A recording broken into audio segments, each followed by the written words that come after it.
Now this morning or I guess it's this evening, I would like to talk about something that we probably all have to deal with from time to time, which deals with people that we have to deal with from time to time, and that is dealing with difficult people.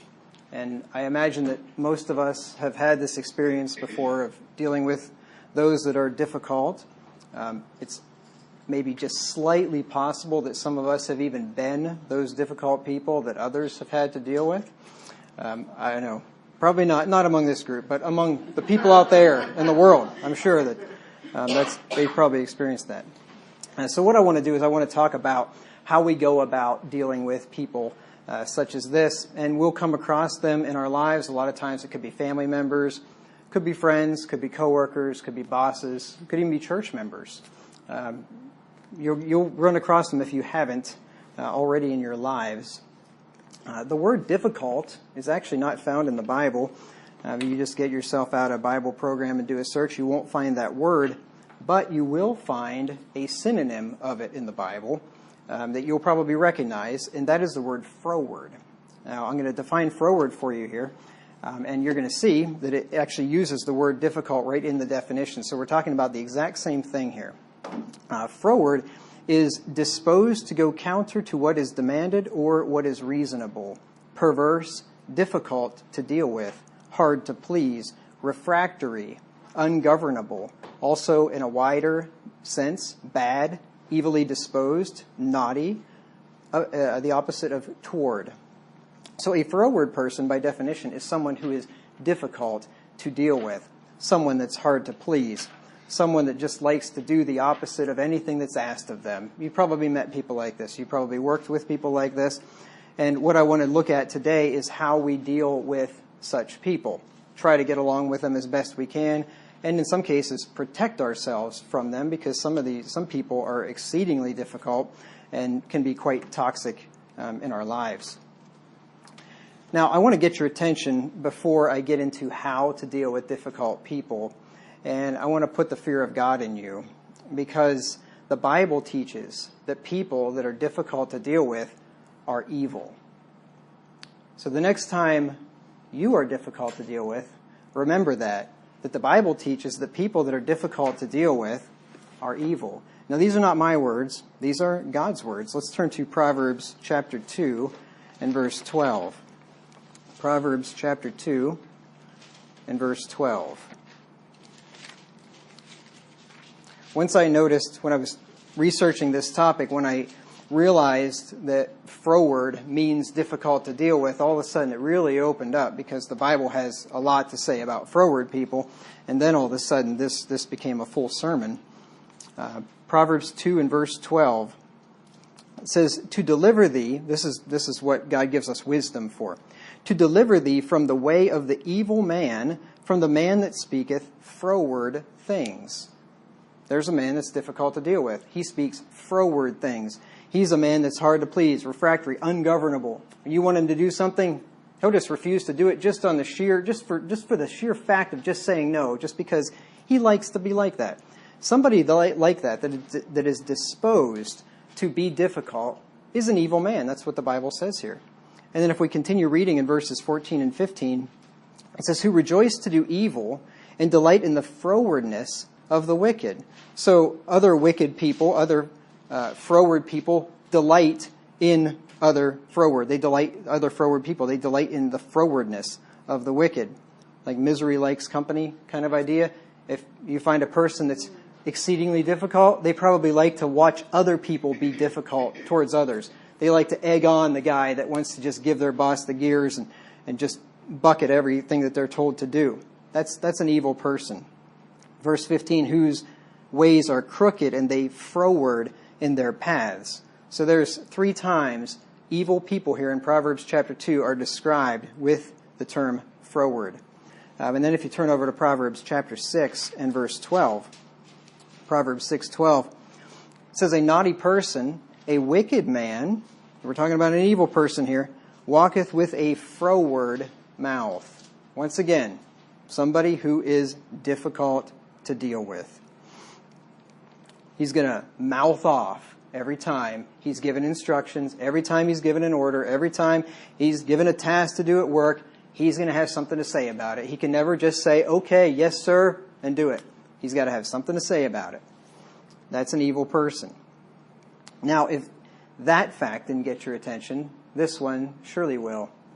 God hates such people. You know that? God hates people that when they're given something to do which is reasonable and they want to mouth off about it and resist everything that they're supposed to do, God hates such people. Once again, not my words, but God's words. Proverbs 3 and verse 32. Proverbs 3:32 says, "For the froward is abomination to the Lord, but his secret is with the righteous." The froward's abomination. You know what an abomination is? Abomination is the the feeling or state of mind of combined disgust and hatred, abhorrence, detestation, loathing. So when it says that a froward person is an abomination to the Lord, it's saying that God hates that person and is disgusted by him. So an abomination is actually worse than hatred because it carries with it the idea of hatred, but also with disgust. So not only does the Lord hate the people that are froward, but he's disgusted by them as well. This is not only taught just in one place. There's actually a number of places. Proverbs 8 and verse 13.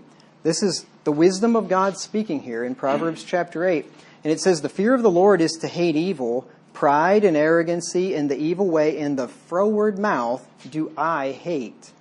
That's the wisdom of God speaking there. And the wisdom of God says, I hate the froward mouth, the mouth that is difficult to deal with, hard to please.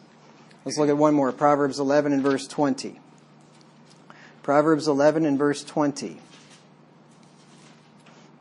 It says, "They that are of a froward heart are abomination to the Lord, but such as are upright in their way are his delight." So there you have it again. People with froward hearts, froward mouths, are an abomination to God. I guess this first part of the sermon is I want to convince you to not be difficult to deal with. The rest of the sermon, I'm going to teach you how to deal with others who are difficult to deal with. But the first part, I want to instill in all of us that we ought not to be the ones that are froward, that are hard to please, difficult to deal with, ungovernable, people like that. So let's look at the first way. First way to deal with difficult people, and that is, if possible, to avoid them. Now, I'm not talking about a decent person that's having a bad day once in a while. I'm talking about people that it's part of their very character to be difficult to deal with, that are just going to cause you trouble and heartache, any interaction you have with them. The best way to deal with a person like that, if possible, is to avoid them. And maybe some of you have had people like that in your life that maybe you have tried to avoid or haven't realized that you should, but you may be thinking of somebody and you may be thinking, you know what? If that person would not be in my life would be a lot more peaceful. My life would be I would have a lot better quality of life. And sometimes the best thing to do is just to avoid them. Now let's just look at a few verses here just to show you that contentious people are going to cause strife. They're going to cause problems for you. And people that are difficult to deal with are contentious by definition. Turn with me to Proverbs chapter 16 and verse 28. Proverbs 16:28 says, "A froward man," we know what that is, right? Somebody that's difficult to deal with. "A froward man soweth strife, and a whisperer separateth chief friends." He sows strife. He causes arguments. He causes problems. He causes divisions in friendships or families. And he does so by the second half of the verse. "A whisperer separateth chief friends." That's one way to sow strife, is to start whispering and start gossiping and sharing information about people that you shouldn't be and setting friends against each other by sharing information that ought to be kept secret. Now let's look at Proverbs 26 and verse 21. Proverbs 26 and verse 21. It says, "As coals are to burning coals and wood to fire, so is a contentious man to kindle strife." You take one coal and set it by itself and it'll go out pretty quickly. But you take a bunch of coals and you put them together and they'll stay going. It's like they feed on each other. They help each other. And contentious people are the same way. If you have one contentious man and you can get him separated from the rest, he's going to burn out really easily. But you take a contentious man and you put him in with a group of people, and all of a sudden you've got a bunch of contentious people because it spreads like fire. That's why it says in the scripture, and I don't know if I have this verse in here or not, but it says, "Cast out the scorner, and contention shall cease. Yea, strife or contention shall go out. Yea, strife and reproach shall cease." So the thing to do with somebody like that is to get rid of them, if at all possible. Let's look at one more. Proverbs 15 and verse 18. Proverbs 15 and verse 18. It says, "A wrathful man stirreth up strife, but he that is slow to anger appeaseth strife." Now that verse will tie into what I'm going to get into near the end of this sermon of how to deal with difficult people, and that is to use a soft answer, to try to calm down the situation. But I'll get to that, like I said, near the end. We're told in Proverbs chapter 22, verses 24 through 25, that we're to make no friendship with an angry man. There are some people that you just want to stay away from, if possible. They'll bring you down. Proverbs 22, 24 through 25. It says, "Make no friendship with an angry man, and with a furious man thou shalt not go, lest thou learn his ways, and get a snare to thy soul." Why don't you make friendship with an angry man?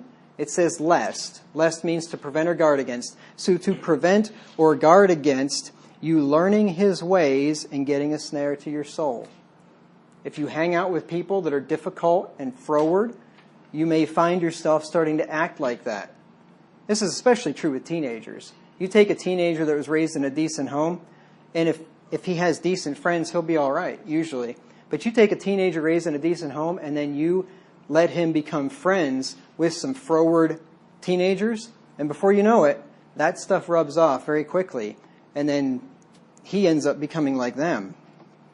And I know about that. That happened to me.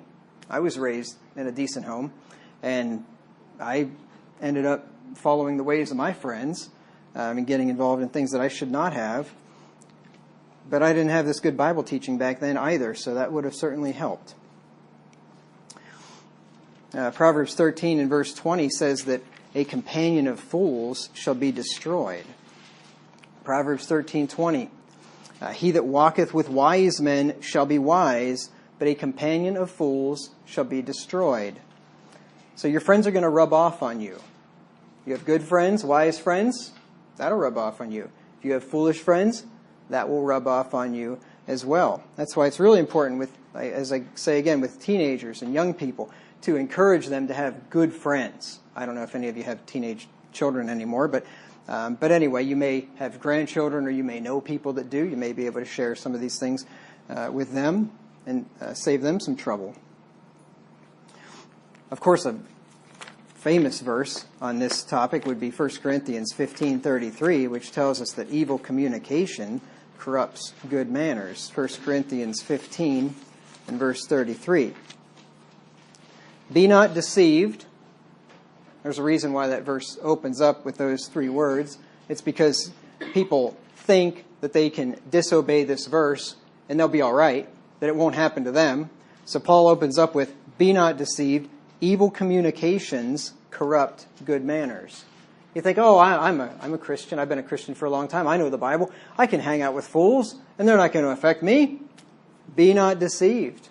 I can hang out with people that are difficult to deal with, people that like to mouth off to the boss. That's not going to rub off on me. Be not deceived. You may find yourself starting to act like that person. You don't want to do that. You want to avoid these kind of people. We're told in Proverbs 14 and verse 7 that we are to go from the presence of a foolish man when thou perceivest not in him the lips of knowledge. Proverbs 14 and verse 7. Go from the presence of a foolish man. That would be a froward individual would fall into that category. Go from the presence of a foolish man when thou perceivest not in him the lips of knowledge. Sometimes we have a temptation to argue with people like that. I know I do. I kind of in my nature, I like to contend for the faith when I get an opportunity. I was talking with a fellow the other day at a coffee shop, philosophy. He taught philosophy in a public school for a long time and retired, and just a very interesting guy. And we ended up striking up a conversation and talking about everything under the sun for 4 hours straight. And it was fun, and it was enjoyable in some ways. In some ways, I wanted to tear my hair out if I had any. But I walked away from that conversation after I had a while to think about it, and I just thought, you know what? I don't need to be talking to this guy anymore. This guy is a biblically defined fool, and I won't get into all the details, but he actually said, when I brought up the fact, among other things, that I thought believed the earth was 6,000 years old, and he was so offended by that, literally, so offended, he said, I just don't know if I can talk to you anymore. Here's a philosopher, a guy, an ideas man, right? The guy that's supposed to be out there and hearing all the different ideas and weighing them and trying to come at the truth. And he hears something that he disagrees with, and he doesn't know if he can even talk to me. Isn't that something? So anyway, go from the presence of such a person. Don't waste your time on somebody like that.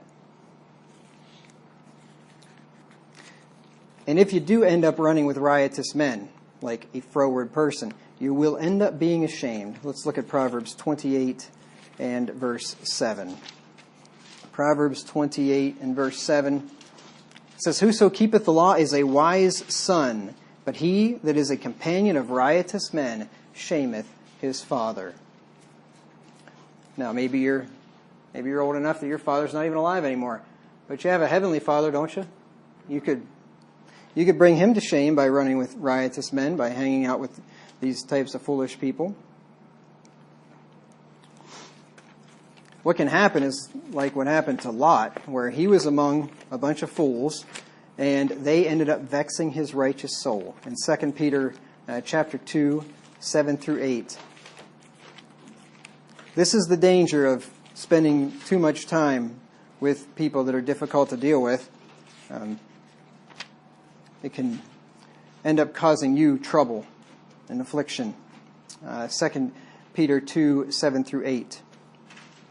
It says, "And delivered just Lot, vexed with the filthy conversation of the wicked, for that righteous man dwelling among them and seeing and hearing, vexed his righteous soul from day to day with their unlawful deeds." Now these are sodomites that he's hanging out with, but the principle of the matter is, if you spend a lot of time with froward people, with people that are ungovernable, difficult to deal with, they can end up vexing your righteous soul, just like happened to Lot. So if you want to live a good and a peaceable life, you want to forsake the foolish. Let's look at Proverbs 9 and verse 6. Proverbs 9, 6. It says, "Forsake the foolish and live, and go in the way of understanding." So that's the first way you deal with people that are difficult to deal with, is to avoid them if you can. Now, sometimes that's not going to be possible, right? I mean, God forbid, it could be your wife or your husband or your father or your mother or something like that. And in some cases, you're just not going to be able to avoid the person. So there are other ways to deal with them, which I will talk about here throughout this sermon. So sometimes family relations end up being the ones that cause us the most grief in our lives, and that's sad, but that sometimes happens. And of course, it's impossible to avoid difficult people altogether if they're in your close family circle. And a lot of times, the thing that causes this contention and the thing that causes a person to be difficult is religion. Jesus didn't come to unite families necessarily. Sometimes he does, and that's wonderful when that happens. But Jesus came to divide families in many cases. And a lot of times, the people, and you know what I'm talking about, a lot of you, the people that give us the most trouble are the people in our own families, especially if they're Christians. And I put that in quotes. If you have a family member who's an atheist, chances are they probably don't give you a whole lot of trouble about your beliefs. Or if they were a member of some other religion that's completely outside of Christianity. But if they're in some version of Christianity and then you all of a sudden stop celebrating Christmas, or you start believing in the sovereignty of God or election, or any number of things, or you start reading a King James Bible only, and boy, all of a sudden their dander gets up, and then they get to be quite refractory sometimes. They get to be quite difficult to deal with.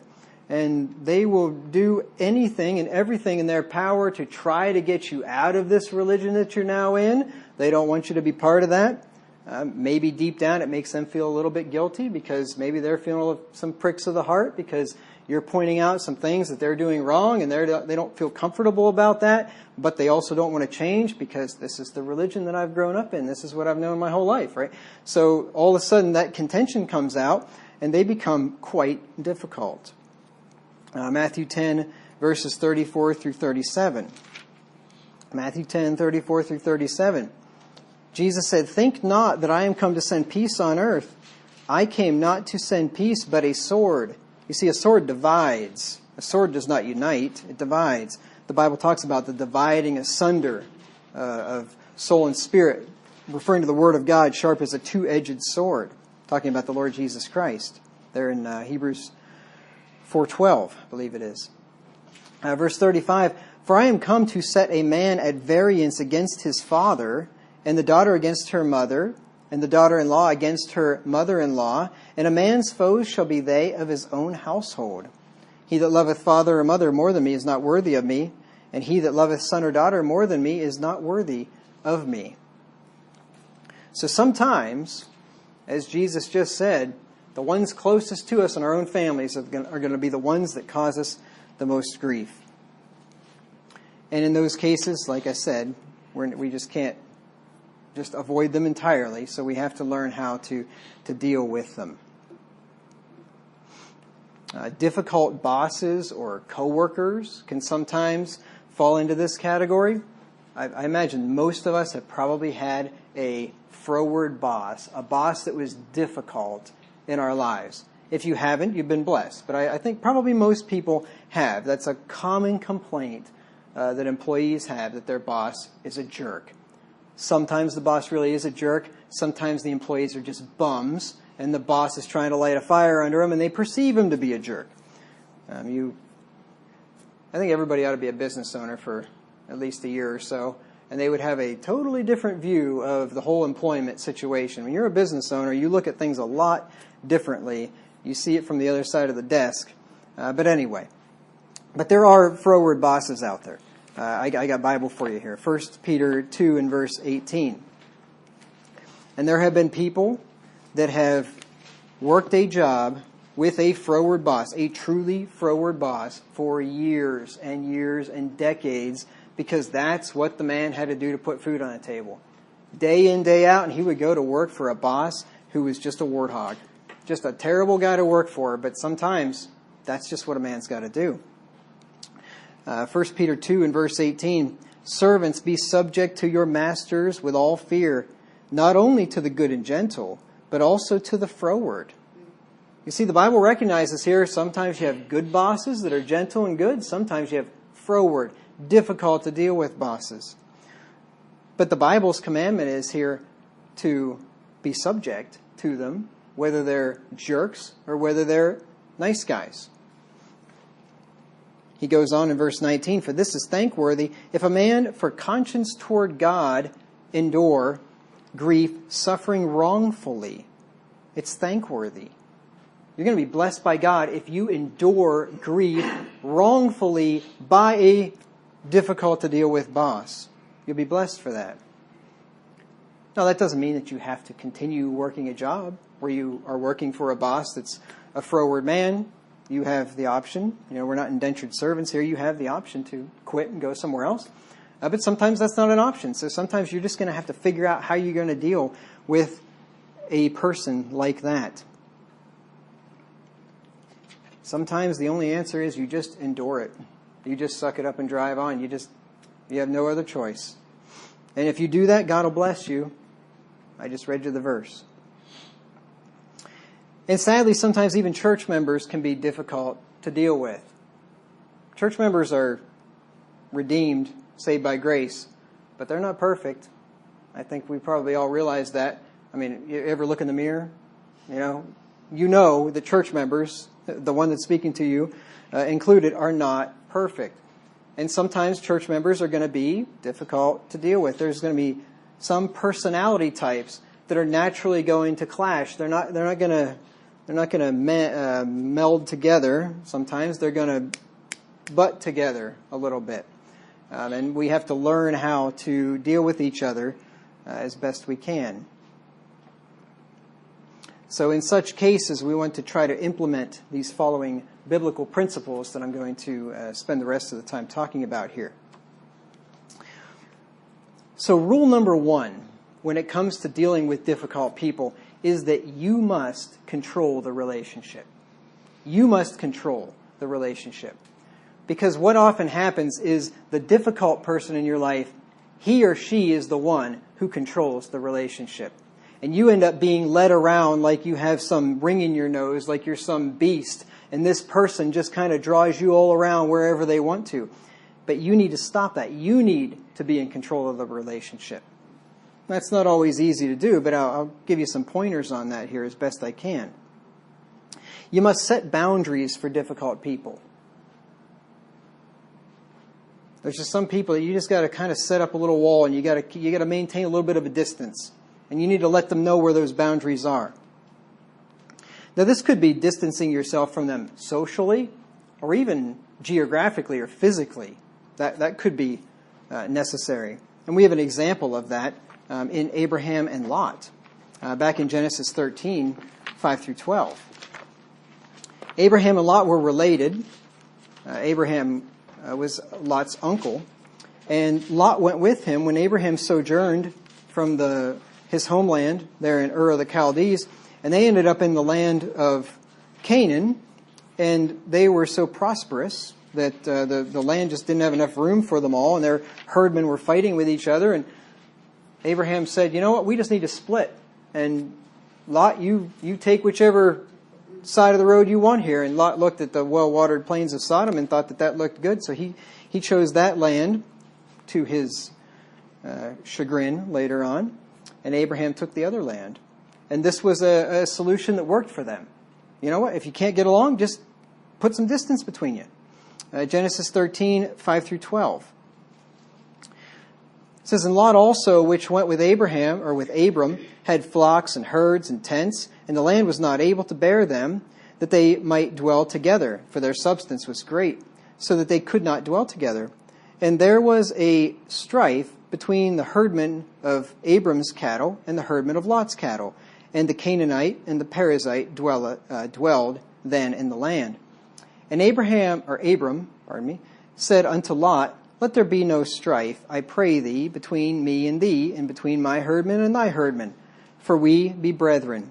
Is not the whole land before thee? Separate thyself, I pray thee, from me. If thou wilt take the left hand, then I will go to the right. Or if thou depart to the right hand, then I will go to the left. And Lot lifted up his eyes and beheld all the plain of Jordan, that it was well watered everywhere, before the Lord destroyed Sodom and Gomorrah, even as the garden of the Lord, like the land of Egypt, as thou comest unto Zoar. Then Lot chose him all the plain of Jordan, and Lot journeyed east, and they separated themselves the one from the other. Abraham dwelled in the land of Canaan, and Lot dwelled in the cities of the plain, and pitched his tent toward Sodom. But the men of Sodom were wicked and sinners before the Lord exceedingly. So these men just separated company. They just put some physical distance between them. Now, that may not be possible in your lives, but you can put some social distance, and I hate that term, COVID junk, but anyway, you can put some social distance between yourself and other people. Sometimes you need to do that. You just need to keep a little bit of a distance, socially speaking. Maybe not talk so much. Maybe not keep in such regular communication. If you find yourself always fighting with somebody, maybe it's a good idea just to back off a little bit socially, not be quite so close. Paul and Barnabas are another example of this. Now, these are hardly two reprobates. These are two apostles of Jesus Christ, and yet they had contention. Go ahead and turn to Acts 15. I didn't give you the verse. Acts 15:36. They had contention that was so sharp that they decided to part ways, to go to different places because they couldn't get along. on this particular issue. Acts 15:36 through 41. And some days after Paul said unto Barnabas, and some days after, let me get the emphasis on the right word there. Let me read that again. And some days after, Paul said unto Barnabas, Let us go again and visit our brethren in every city where we have preached the word of the Lord, and see how they do. And Barnabas determined to take with them John, whose surname was Mark. But Paul thought it not good to take him with them, who departed from them from Pamphylia, and went not with them to the work. And you can read about that in previous chapters of Acts on their previous evangelistic journey. And the contention was so sharp between them that they departed asunder one from the other, and so Barnabas took Mark and sailed unto Cyprus, and Paul chose Silas and departed, being recommended by the brethren unto the grace of God. And he went through Syria and Cilicia, confirming the churches. So here are two apostles, and this contention with John Mark was so sharp that they just had to part company. They just weren't going to be able to go together, because they were going to be fighting about this. And the whole time Barnabas is going to be saying, we should have took John Mark. And Paul's going to be saying, no, that guy's a bum. We shouldn't be with us. He departed from us before, and I don't want somebody like that with us. And they would have just been fighting. They said, you know what? Let's just split up. So one went one way, another went the other way. Now, I don't know. Maybe they became friends again. I don't know that the Bible really says what happened between Paul and Barnabas later. But you know what it does say? I imagine they made up, and here's why. Because Paul writes in one of his epistles, I think it's 2 Timothy 4, I'm looking at a note here that I have, in one of his epistles, and he tells him to bring Mark with thee, because he's profitable for me for the ministry. So Paul apparently had a change of heart towards John Mark. Apparently John Mark had proved himself, and I'm guessing that Paul and Barnabas probably got back together. And the other thing was that you find out with comparative scripture is that John Mark was Barnabas' nephew. So there's a little bit of blood runs thicker than water going on there too. Barnabas had a little special place in his heart for his nephew, apparently. But anyway, I'm not here to take sides. It doesn't matter. They had a contention and they decided to split up. So sometimes it's good to put a little distance between ourselves and people that are difficult. Like I said, this could be setting limits on how often you communicate with them. Maybe talking. I know nobody talks anymore. Nobody, like these kids, they don't even know how to talk on the phone. Seriously. My brother's got a company. He's hired a couple of younger people, like in 18, 19. They don't know how to talk on the phone. It's like they're almost incapable of it. They've been texting their whole lives. Like the idea of picking up the phone, dialing a number, and actually having a conversation, a verbal conversation, is just, it's too much for them. It's sad. But anyway, talking, texting, messaging, whatever. Sometimes you might just want to limit the amount of communication that you're having with a person, if that person's causing you a lot of grief, if they're just difficult. Or this could be setting limits on what topics you discuss with them. There's just going to be some topics that just cause strife. And you just might have to tell a person that, look, I'm just not going to talk to you about that topic anymore. You just, like I said, you have to set the boundary. You have to control the relationship and just say, nope, I'm just not going to talk about that anymore. We've talked about this plenty. We're not going to agree, and I just don't want to hear it anymore. You got to set the bounds right there. You might need to tell them that you're not going to discuss negative topics, because some people just feed on that stuff. They love talking about negative things. You may just have to say, look, I'm not going to hear you complaining anymore.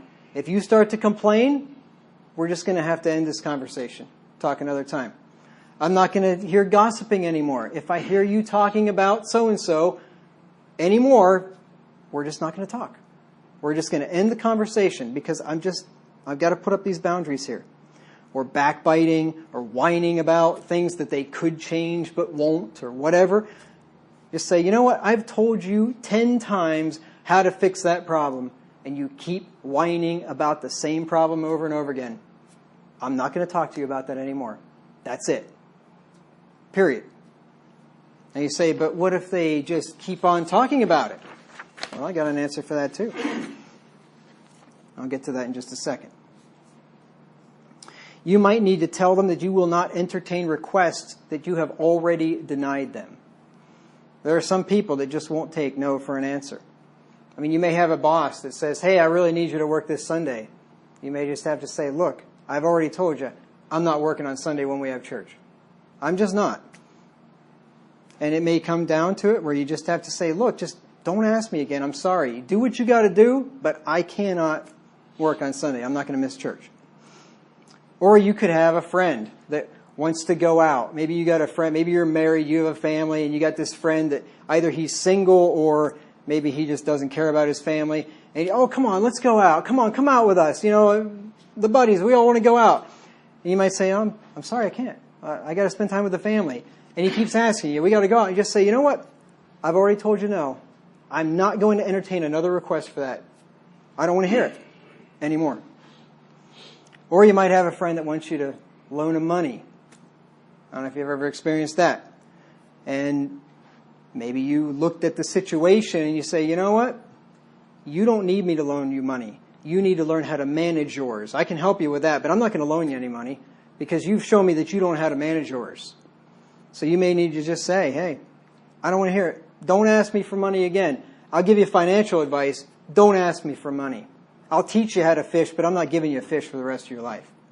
You may need to just set that boundary right there.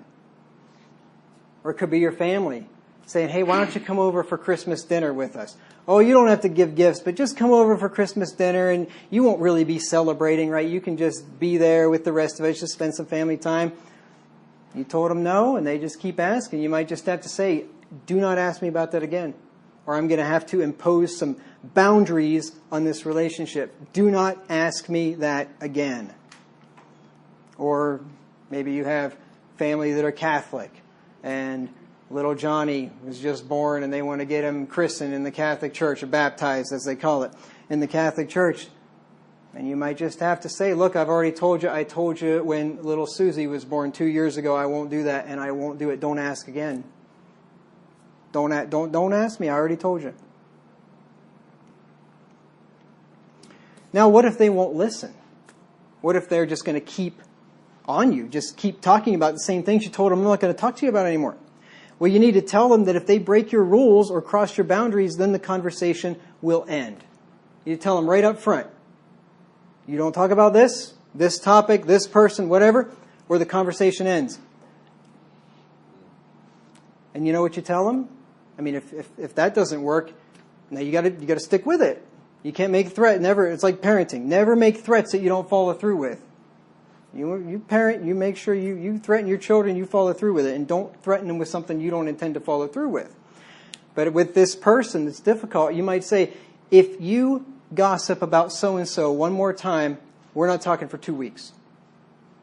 I will not talk to you for 2 weeks if you do that. Or if you complain again about this particular thing, which I've already told you what you need to do. I'm not talking to you for 2 weeks. That sounds kind of harsh, but some people, that's the only thing that they understand. My grandfather used to say that those that won't listen have to feel. Some people just need a beating, so to speak. Now, you must train difficult people by enforcing your rules consistently. That's the thing. It's just like parenting. It's the same thing. Enforce the rules consistently. When you do this, and when these people see that you are steadfastly minded and that you are not going to cave or change your mind, they will stop bugging you about it. I got a verse for you, a couple of them actually. Let's turn back to the book of Ruth. Ruth 1 and verse 18. I've used this verse a number of times when you'll get a new convert to the faith, and it's the first year of not celebrating Christmas, for instance. And I tell them, and I use this verse here, this principle, that you be steadfast and you tell them, no, I am not celebrating Christmas. And you don't give them an inch, because if you give them an inch, they'll take a mile. If you let the camel's nose under the tent, okay, well, I'll just come over for dinner, but I won't exchange gifts or whatever. And before you know it, they keep pushing, and they keep pushing, and they keep pushing. You just say, no, I'm not doing it. And when you do that, and it maybe takes a few times, they'll stop bugging you about it. And I got a verse for you here with Ruth. Ruth 1 and verse 18. You remember the story of Naomi and Ruth. Naomi had gone over into the land of Moab when there was a famine, took her two sons with her, and they married these Moabite women, and then her husband died, and the 2 sons died, and she was left with the Moabite daughter-in-laws, and she decides she's going to go back to Israel. And she tells the daughters-in-law, stay in Moab, get married again, I'm going back to Israel, you don't want to come with me. And at first they both put up a bit of a fight, and then she's like, no, just go. And then Orpah, the one daughter-in-law, she decides, she kisses her mother-in-law and goes off. But Ruth said, no, whither thou goest, I will go. Whither thy God shall be my God, and thy people my people. Let's just start with verse 16. And Ruth said, entreat me not to leave thee, or to return from following after thee. For whither thou goest, I will go.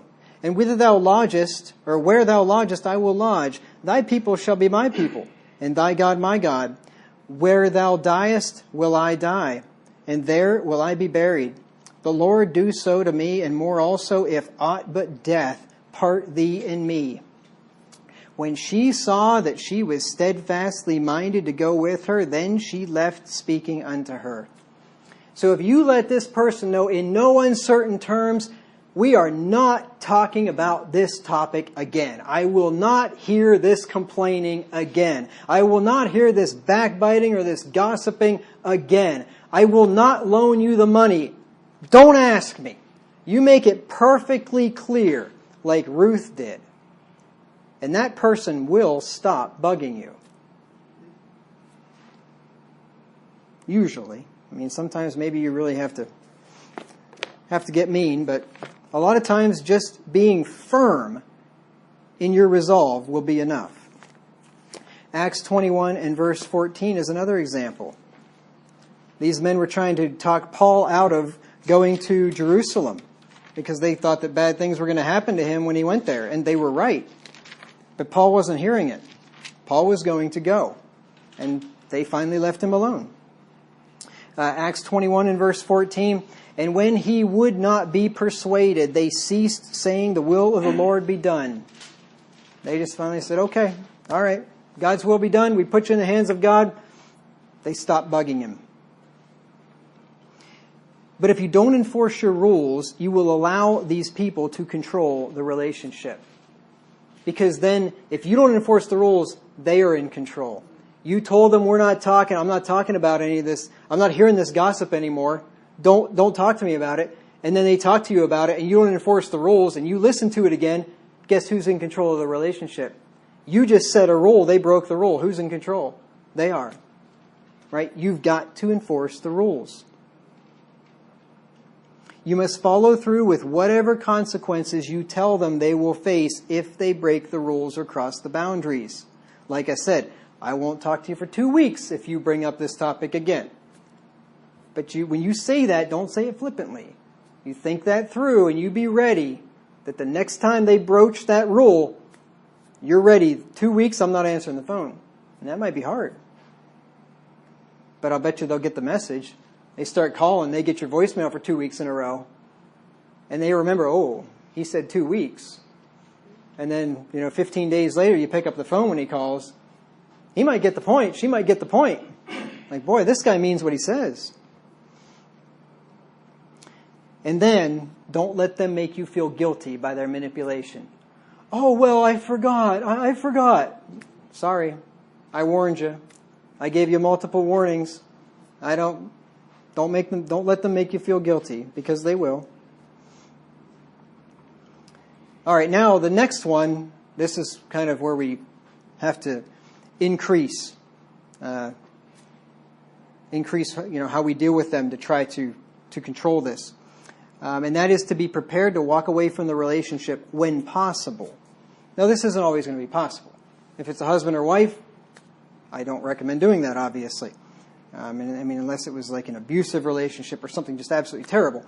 But in general, if you're married to somebody that's difficult to deal with, well, you married them, so stick it out. Stick it out. But in some cases, if you can walk away, you might have to. If a difficult person will not respect your rules and boundaries, you need to avoid him if possible. Let's look at Psalm 101 and verse 4. Psalm 101 and verse 4.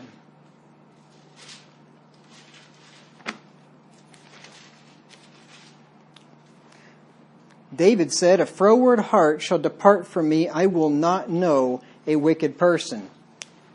David had no problem separating from the froward. He didn't want to be associated with them.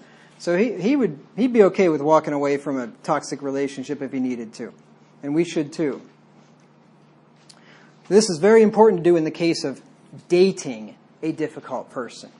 Now, maybe nobody's in this situation in this room, but maybe you have children or grandchildren. You could, like I said, share some of this with. But if you are dating a difficult person, you should probably stop.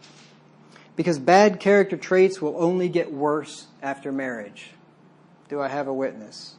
Amen. Bad character traits only get worse after marriage. And that's with all of us. Every one of us is like that. Everybody puts their best foot forward when they're dating, right? Everybody puts on their best face when they're dating. Now, if you're dating somebody, and mind you, this is his or her best foot forward, and he's a difficult warthog to deal with, or she's a difficult, odious woman, a clamorous woman to deal with, and that's her best foot, or that's his best foot, get out. Because if you're dating and the person's like that, it's going to be way worse when you marry that person. It only goes downhill from there. Somebody said, I think it was Pastor Boffy said that when you're dating, keep your eyes wide open. When you get married, keep them about half shut. I mean, marriage is hard enough. You definitely don't want to get involved with an exceedingly difficult person right off the bat. I would say that it is utter folly to assume that a person's character will improve after marriage. Oh yeah, he's a big jerk right now, but I know after we get married, he's going to soften up and treat me really nicely. Right. That never happens. Oh yeah, she yells and screams and is, makes me want to live up in the corner of the housetop like Proverbs says, but she's going to get better after we get married. I'm sure she'll calm down. Don't bet on it. If the person you are dating is disagreeable and contentious, I say get out of the relationship now before it's too late. And it's better to dwell alone than to dwell with such a person. I got some verses here in Proverbs 21 and verse 9. These all pertain to women, but the same principle could apply to men. It just Solomon had a lot to say about contentious women. Probably because he had 1,000 wives. He had a little bit of experience with that, I suppose. If you have 1,000 wives, chances are there's a few bad eggs in the bunch, I would say, right? So, Proverbs 21 and verse 9. He says, "It is better to dwell in a corner of the housetop than with a brawling woman in a wide house." Solomon says, you know what? It's better to live up there in that little attic than with a brawling woman in a wide house. You certainly don't want to marry one like that. Proverbs 21:19. "It is better to dwell in the wilderness than with a contentious and an angry woman." Better to go get yourself a tent. Live out there in the woods. Proverbs 27 and verse 15. "A continual dropping in a rainy day and a contentious woman are alike." You know how irritating that is if you've ever had a leaky roof and it's raining out there and you just drip, drip, drip, drip. Well, that's what it's like living with a contentious woman. It can be maddening. I don't know. I just assume. I don't have a contentious woman, thankfully. All right, the next thing you want to remember when you're dealing with difficult people is to not argue with fools. And you'll come across fools that want to argue. Fools love to argue. But you don't want to do that. And it depends on what kind of a person you are. If you're a person like me, like I said, that likes to debate and things like that, it's a real struggle sometimes not to argue with fools. I had to teach myself that early on in my ministry because I had a YouTube presence, and I would get, just an unending amount of people that wanted to argue with me and contend with me and in the comments. I could literally spend my every day, all day long doing that, and that's a waste of time. The only time that that's not a waste of time is if it happened to be something that a lot of other people were seeing, right? So if thousands of people are going to read this exchange, then maybe it's worth your time to debate with somebody. But other than that, if it's some video that has 50 views or something and nobody's ever going to see it, why would you waste hours debating with some fool? Proverbs 23 and verse 9. Proverbs 23:9, speak not in the ears of a fool, for he will despise the wisdom of thy words. When somebody manifests himself as a fool, as somebody who's deficient in knowledge, as somebody who doesn't want wisdom or knowledge, then just stop talking to him. Don't waste your time. This is what Job's friends did to him in Job 32 and verse 1. Now, Job was a good man. He feared God, eschewed evil. There was really none better than Job. But once Job was afflicted, and then he started to debate back and forth with God about this, and then he kind of got a little high on his horse, and he got full of pride, and he was convinced that he didn't deserve any of this. Like, he was such a good man. And his friends finally decided that he was full of himself, and they weren't going to discuss these things with him anymore. Job 32:1, it says, so these three men ceased to answer Job because he was righteous in his own eyes. Now, it seems to me that that's a commentary there from the Holy Spirit, right? This isn't the three friends' opinion that he was righteous in his own eyes, but this reads like this is the Holy Spirit saying Job was righteous in his own eyes. And so these guys were out to lunch on a lot of stuff. If you've ever read through the book of Job, a lot of what they said about Job wasn't true, and they misapplied a lot of things. And so when you read through Job, you have to read it discerningly and realize that what these men are saying to Job, though it is inspired and it's written down in the Scripture, so the words are inspired, but what they actually said to Job were just their ideas, and they were wrong about Job in many cases. But in this case, Job was righteous in his own eyes, and they just ceased to answer him. They thought, you know what? You think you know it all, Job? You think you're right? You don't think you deserve any of this? Fine. We're not going to talk to you about it anymore. See, the problem is when you argue with fools, whether you rage or laugh, the Scripture says you have no rest. Proverbs 29 and verse 9. You may have experienced this. You may have argued with somebody. You could just get stark raving mad and scream at them, or you could laugh and joke with them, and it just doesn't matter. You're not going to change their mind about anything, no matter how. If you try to inject levity into it, or if you try to scream them down, nothing works. Proverbs 29 and verse 9. It says, if a wise man contendeth with a foolish man, whether he rage or laugh, there is no rest. There are some people out there that are what the Bible calls implacable. And we read about that in Romans chapter 1:31. It just lists off a bunch of sins, and it says one of them is implacable. And implacable means that cannot be appeased, irreconcilable, inexorable of persons, feelings, etc. So there are some people that just can't be appeased. You could give and give and give, and you could keep compromising, and you could keep trying to do whatever you can to make them happy, and they just will not be appeased. We've actually had to exclude somebody from our church for implacability. Just would not be appeased.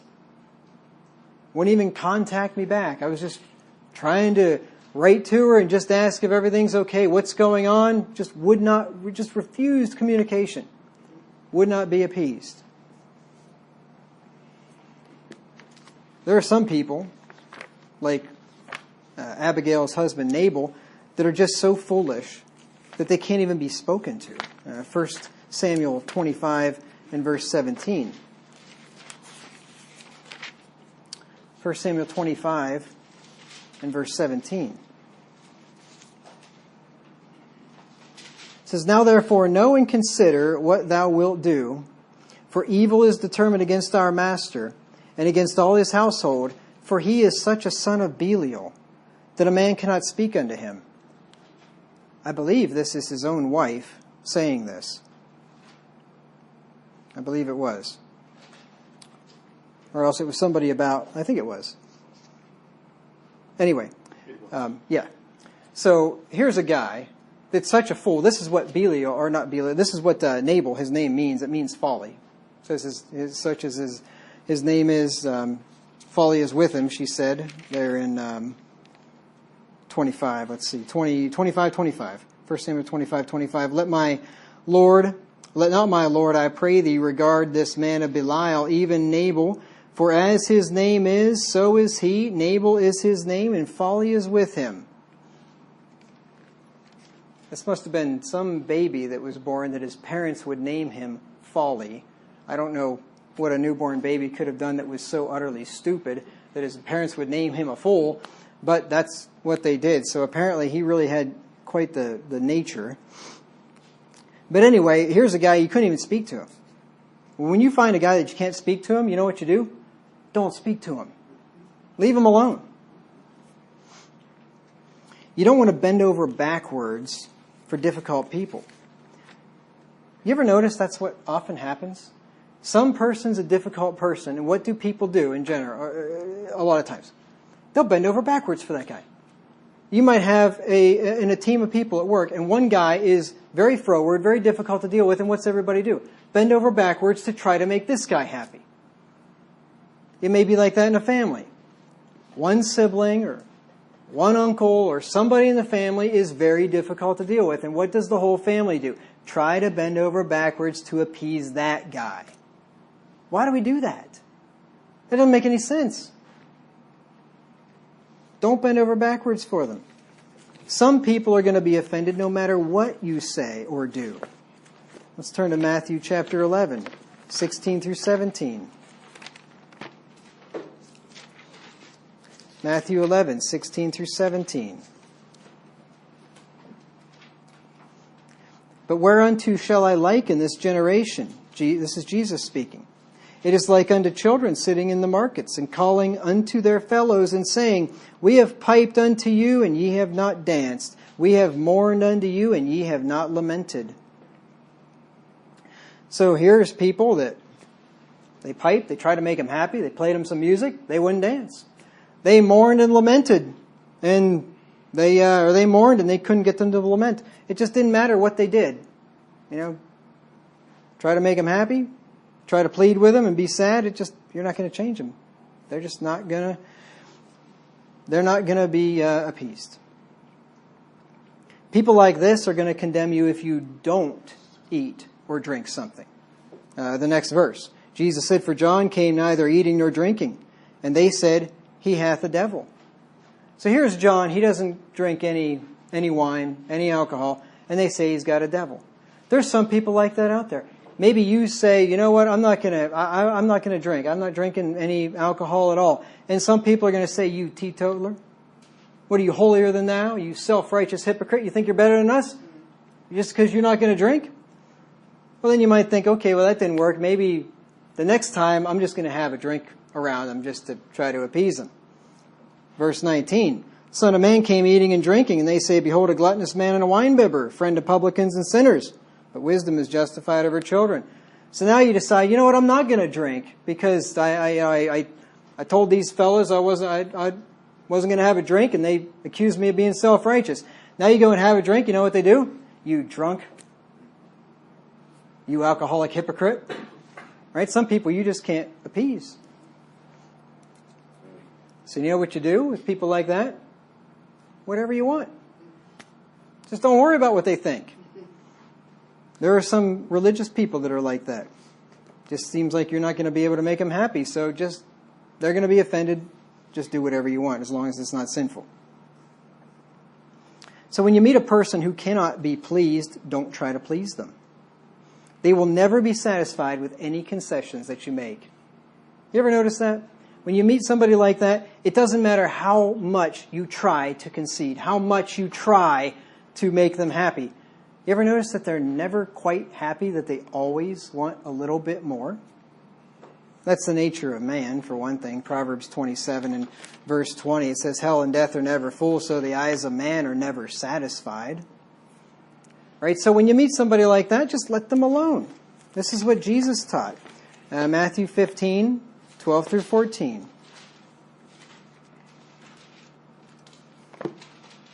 There are people out there that will just nitpick you about every little thing.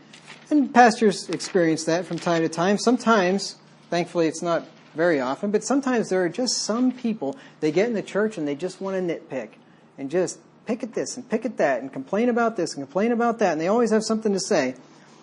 And eventually it's just time to say, you know what, I think we just need to separate company. Just let them alone. Matthew 15:12 through 14.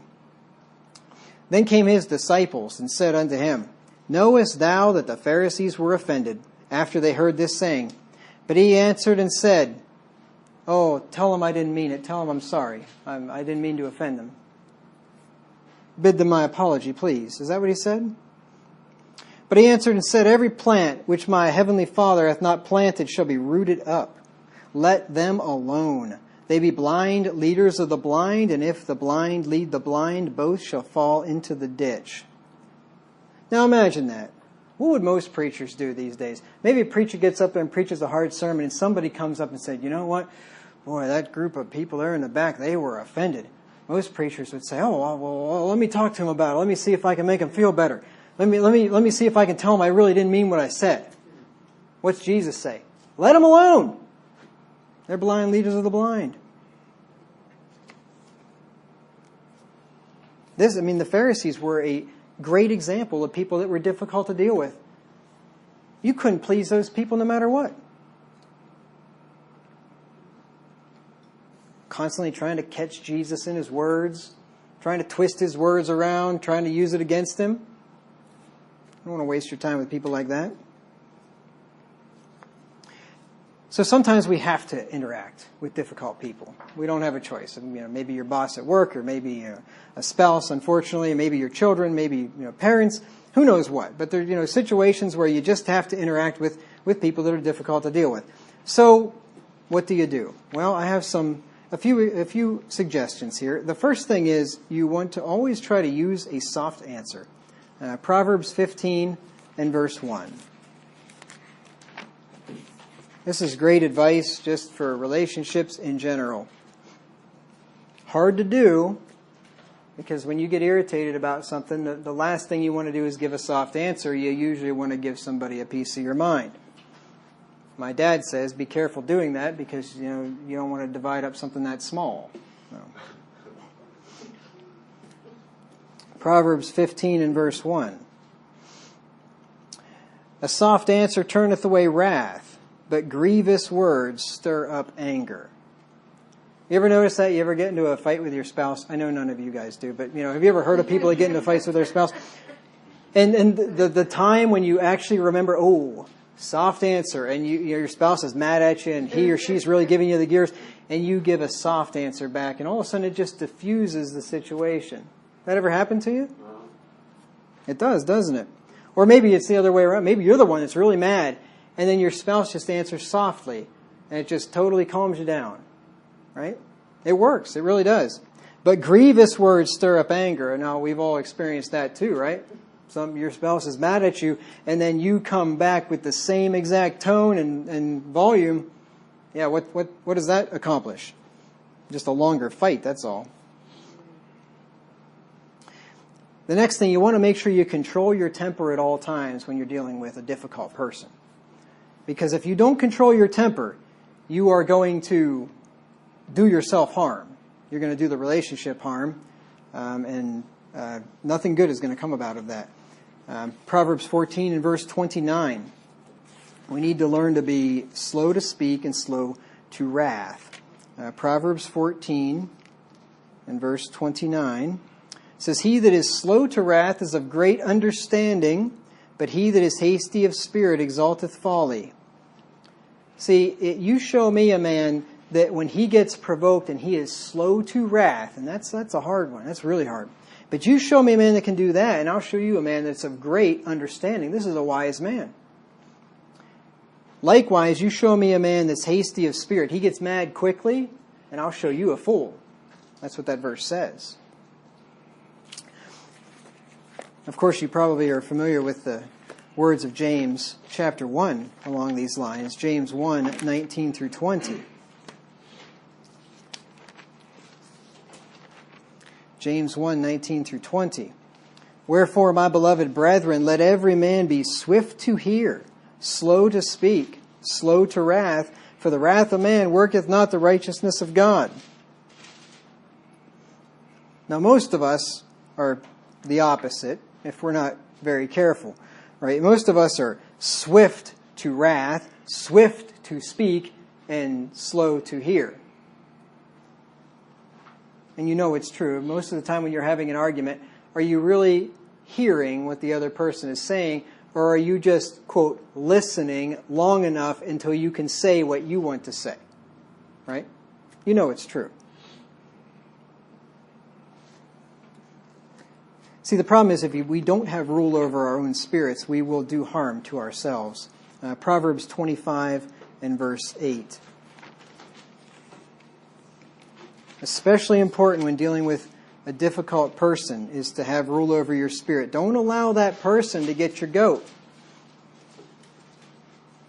And some people will do that intentionally. Some people are savvy enough to realize that they will intentionally get you to lose your cool. And then they can, either win the argument or they can, get their way or make you look like an idiot in front of other people or whatever.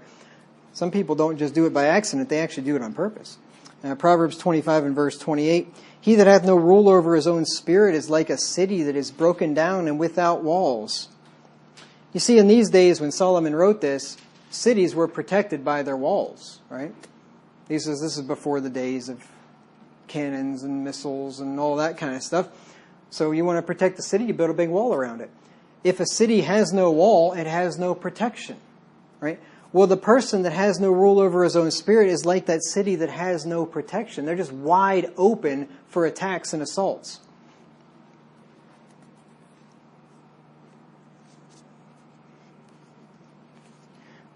A good verse to make a note there next to Proverbs 25:28 is Proverbs 16:32.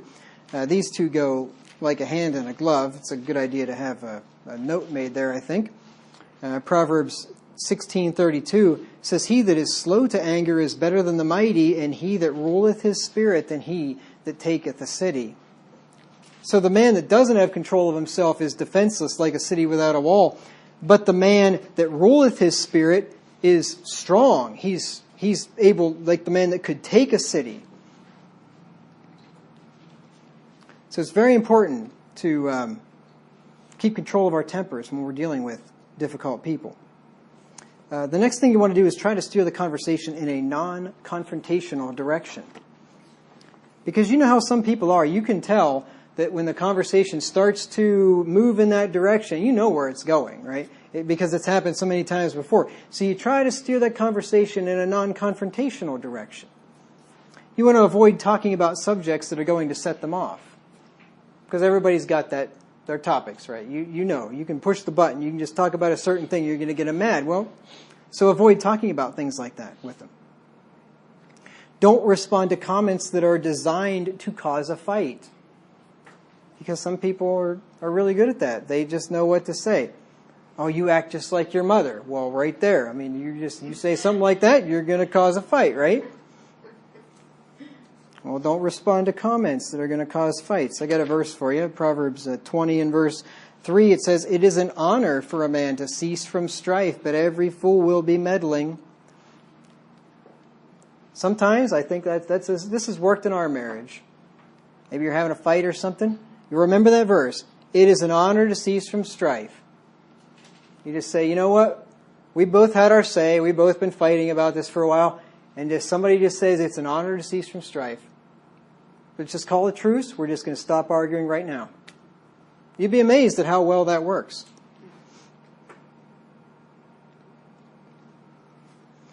The next thing is you don't want to talk back to them in the same way that they talk back to you. Sometimes. Proverbs 26 and verse 5. Proverbs 26 and verse 4. Now there are Bible critics out there that take these two verses and I'm going to read you and say, see, there's a contradiction in the Bible, which is about the stupidest argument I've ever heard of. Obviously, the verses are right next to each other. It's not like one biblical writer wrote one and then 1,000 years another one wrote another one and they weren't aware that they contradicted each other. The same man wrote them, one right after the other, so obviously he knew what he was doing. And clearly, if you have any sense, as I read these, you'll see that there's no contradiction here. Proverbs 26 and verse 4, it says, "Answer not a fool according to his folly, lest thou also be like unto him." So you don't want to answer a guy. I mean, if he's foolish and he's either exceedingly angry or he's being sarcastic or something like that, you don't want to answer back in kind. That's not going to help anything. This will make you no better than he. This will only agitate the situation. I like what Mark Twain said. He said, "Never argue with a fool. Onlookers may not be able to tell the difference." I thought that was pretty clever. Yeah. Mark Twain had a lot of good ones. Now, I may sound like I'm contradicting myself because I just told you don't talk back to them the way they talk back to you. But another way to deal with them is to talk back to them the way that they talk to you. You say, well, that seems like you're just saying the exact opposite thing. This is what Solomon said in Proverbs 26 and verse 5. "Answer a fool according to his folly, lest he be wise in his own conceit." So this tells me there's a time to answer not a fool according to his folly. Don't respond back like he does, but there's a time to respond back in a similar fashion than he does. This is necessary sometimes to make them see how stupid they're acting. It works sometimes. I'll give you some examples here in a second. You always make sure when you're doing this that you're doing it so that you ultimately help the person and not just get revenge. Now, the examples I'm going to give you, I'm not saying these were exactly done to ultimately help the person. They were done to humor myself, to be honest with you, but I think they're pretty funny. I'll read them to you here in a second. For instance, I wrote these ones down. Some guy was debating with me one time, atheist, I think, and he said, "Do you believe in talking snakes?" I said, "Yes, I'm talking to one right now." Some other nice fellow said, "All religions are arranged to make money off the gullible." I said, "Gullible isn't even a word." He said, "Yes, it is. I just looked it up." I said, "You're so gullible."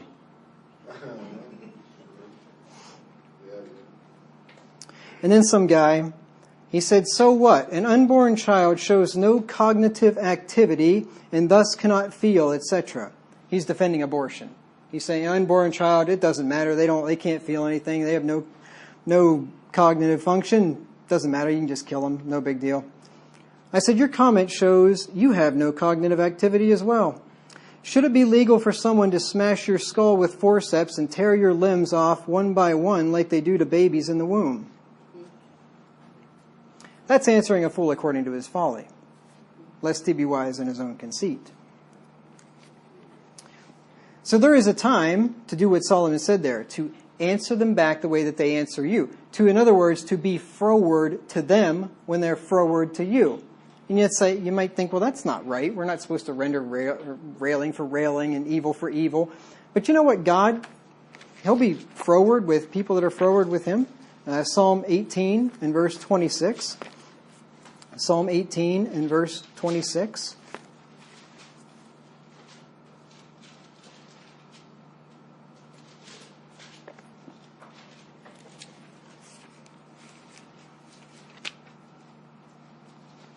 It said, "With the pure thou wilt show thyself pure, and with the froward thou wilt show thyself froward." Well, we know that God cannot do sin or evil, and yet God is showing Himself froward with people that are froward.